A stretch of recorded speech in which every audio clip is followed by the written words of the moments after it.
Good day, everyone. Welcome to Journey of the Anointed with Mr. Buzz. I'm going to read Genesis 17 and see maybe 18. We'll see how it goes. When Abram was 99 years old, the Lord appeared to Abram and said to him, I am God Almighty. Walk before me and be blameless, and I will make my covenant between me and you, and will multiply you exceedingly. Then Abram fell on his face, and God said to him, Behold, my covenant is with you, and you shall be the father of a multitude of nations. No longer shall your name be Abram, but your name shall be Abraham, for I have made you the father of a multitude of nations. I will make you exceedingly fruitful, and I will make nations of you, and kings shall come forth from you, and I will establish my covenant between me and you, and your descendants after you throughout their generations for an everlasting covenant, to be God to you and to your descendants after you.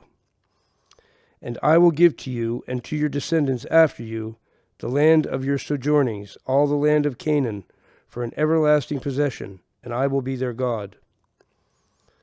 And God said to Abraham, As for you, you shall keep my covenant, you and your descendants after you throughout their generations.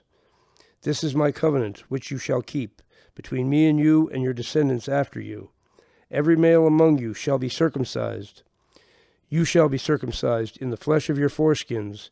It shall be a sign of the covenant between me and you. He that is 8 days old among you shall be circumcised, every male throughout your generations, whether born in your house or bought with your money from any foreigner who is not of your offspring. Both he that is born in your house and he that is bought with your money shall be circumcised. So shall my covenant be in your flesh, an everlasting covenant. Any uncircumcised male who is not circumcised in the flesh of his foreskin shall be cut off from his people. He has broken my covenant. And God said to Abraham, As for Sarai, your wife, you shall not call her name Sarai, but Sarah shall be her name. I will bless her, and moreover I will give you a son by her. I will bless her, and she shall be a mother of nations. Kings of peoples shall come from her. Then Abraham fell on his face and laughed, and said to himself, Shall a child be born to a man who is 100 years old? Shall Sarah, who is 90 years old, bear a child? And Abraham said to God, Oh, that Ishmael might live in thy sight. God said, No, but Sarah your wife shall bear you a son, and you shall call his name Isaac. I will establish my covenant with him as an everlasting covenant for his descendants after him. As for Ishmael, I have heard you. Behold, I will bless him and make him fruitful and multiply him exceedingly. He shall be the father of 12 princes, and I will make him a great nation. But I will establish my covenant with Isaac, whom Sarah shall bear to you at this season next year. When he had finished talking with him, God went up from Abraham. Then Abraham took Ishmael his son, and all the slaves born in his house, or bought with his money, every male among the men of Abraham's house, and he circumcised the flesh of their foreskins that very day, as God had said to him. Abraham was 99 years old when he was circumcised in the flesh of his foreskin, and Ishmael his son was 13 years old when he was circumcised in the flesh of his foreskin. That very day Abraham and his son Ishmael were circumcised, and all the men of his house, those born in the house and those bought with money from a foreigner, were circumcised with him. Now we'll get into 18.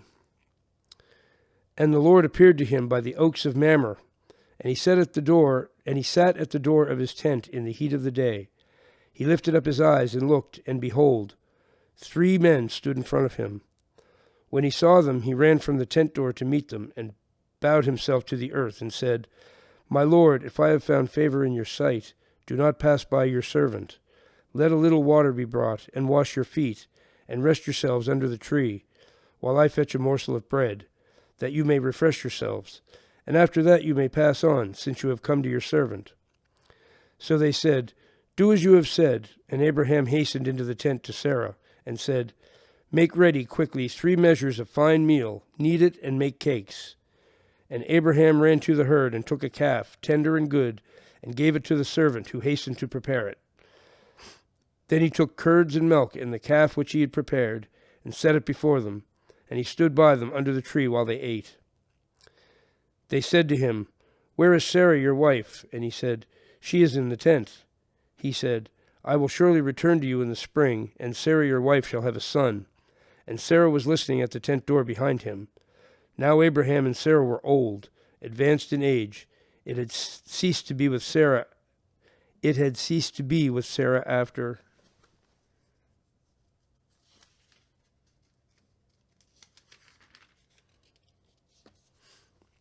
after the manner of women. So Sarah laughed to herself, saying, "After I have grown old, and my husband is old, shall I have pleasure?" The Lord said to Abraham, "Why did Sarah laugh and say, 'Shall I indeed bear a child now that I am old?' Is anything too hard for the Lord? At the appointed time I will return to you in the spring, and Sarah shall have a son." But Sarah denied, saying, "I did not laugh, for she was afraid." He said, "No, but you did laugh." Then the men set out from there, and they looked towards Sodom, and Abraham went to them and set them on their way. The Lord said, "Shall I hide from Abraham what I am about to do, seeing that Abraham shall become a great and mighty nation, and all the nations of the earth shall bless themselves by him? No, for I have chosen him that he may charge his children and his household after him to keep the way of the Lord by doing righteousness and justice, so that the Lord may bring to Abraham what he has promised him." Then the Lord said, "Because the outcry against Sodom and Gomorrah is great, and their sin is very grave, I will go down to see whether they have done altogether according to the outcry which has come to me, and if not, I will know." So the men turned from there and went towards Sodom. But Abraham still stood before the Lord. Then Abraham drew near and said, "Wilt thou indeed destroy the righteous with the wicked? Suppose there are 50 righteous within the city. Wilt thou then destroy the place and not spare it for 50 righteous who are in it?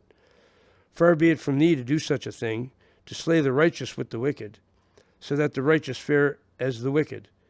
Far be that from thee. Shall not the judge of all the earth do right?" And the Lord said, "If I find at Sodom 50 righteous in the city, I will spare the whole place for their sake." Abraham answered, "Behold, I have taken upon myself to speak to the Lord, I who am but dust and ashes. Suppose but 5 of the 50 righteous are lacking. Wilt thou destroy the whole city for lack of 5? And he said, "I will not destroy it if I find 45 there." Again he spoke to him and said, "Suppose 40 are found there." He answered, "For the sake of 40 I will not do it." Then he said, "Oh, let not the Lord be angry, and I will speak. Suppose 30 are found there." He answered, "I will not do it, if I find 30 there." He said, "Behold, I have taken upon myself to speak to the Lord. Suppose 20 are found there." He answered, "For the sake of 20 I will not destroy it." Then he said, "Oh, let not the Lord be angry, and I will speak again, but this once. Suppose 10 are found there." He answered, For the sake of 10 I will not destroy it." And the Lord went his way, when he had finished speaking to Abraham, and Abraham returned to his place.